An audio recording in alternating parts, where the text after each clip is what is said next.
Pemirsa dimanapun Anda berada, masih bersama Rohmi di TV-ku dari Padepokan Kopi Konsultasi mengabarkan dipukuli sekitar 5 orang itu, terus gimana kelanjutannya? Kemudian setelah dipukulin di TKP pertama, itu kemudian saya dibawa ke rumah Mbak ataupun saudara perempuan tersebut. Itu berada di dusun Waru Rangkang di daerah Sapen, Manis Tenggo, Klaten. Kemudian saya selama perjalanan ke rumahnya itu kurang lebih 15 menitan, itu saya di dalam mobil juga masih dipukulin sama kedua teman yang ada di belakang. Kemudian setelah sampai rumah wanita tersebut, saya itu langsung disuruh duduk di kursi di ruang tamunya, dan itu masih saya dimasa sama teman-teman dari suami tersebut. Kemudian selang beberapa waktu itu ibu dari saudara perempuan itu keluar menanyakan ada apa kok rame-rame di rumah orang. Kemudian ada yang bilang, suaminya bilang kalau dia itu habis mengajak pergi istri beliau. Jadi kemudian ibunya tersebut itu memanggil suaminya karena suaminya itu baru ada layatan di tetangganya, makanya dia memanggil suaminya untuk pulang ke rumah untuk menemui orang-orang yang ada di rumah tersebut.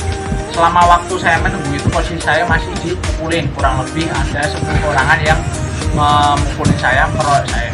Berarti tambah orang Lagi karena dari pihak beliau itu mengirim pesan atau menelpon teman-temannya untuk datang ke rumah saudara perempuan tersebut. Terus yang dipukulin apanya? Itu yang dipukulin itu fokus sama badan. Itu kemarin saya mengalami luka di bagian mata, ada juga lebam-lebam di daerah wajah saya juga, dan bekas tekan rokok ataupun bekas disulut. Iya, disulut rokok itu ada di 1, 2, 3, dan 4.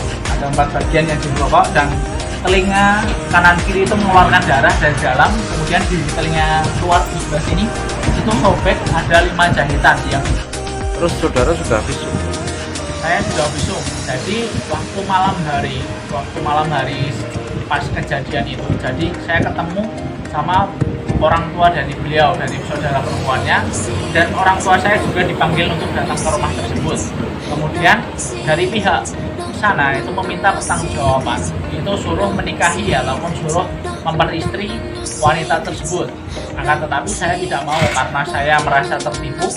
Dari awal saya sudah bertanya kepada mbaknya, karena mbaknya itu bilangnya dia masih lajang, saya mikirnya juga masih lajang. Akan tetapi pada akhirnya dia ternyata sudah punya suami dan mempunyai anak. Akhirnya saya tidak mau untuk menikahi saudara perempuan tersebut. Dan kemudian permasalahan itu pun sampai di tahap penyelesaian secara kekeluargaan. Akan tetapi saudara suaminya itu masih belum terima, masih mengancam. Kemudian 2 HP saya itu ada yang satu HP iPhone 12 Pro Max sama satu HP Realme Narzo 50A sama KTP itu masih ditahan sama suami beliau. Itu katanya untuk dibuat jaminan karena urusannya itu belum selesai. Jadi hari berikutnya itu saya harus menemui beliau untuk menyelesaikan masalah tersebut. Kemudian pada pagi harinya saya tuh periksa di rumah sakit Panti Nugroho. Kemudian saya itu membuat visum.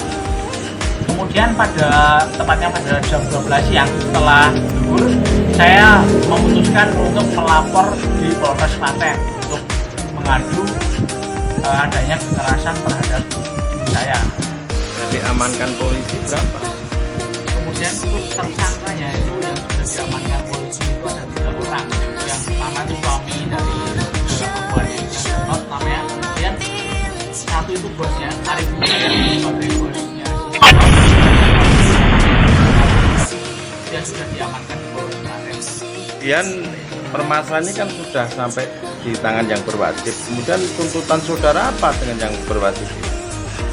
Untuk tuntutan saya pribadi, saya meminta agar semua pelaku yang menganiaya saya itu semuanya ditangkap dan diproses secara hukum, Pak.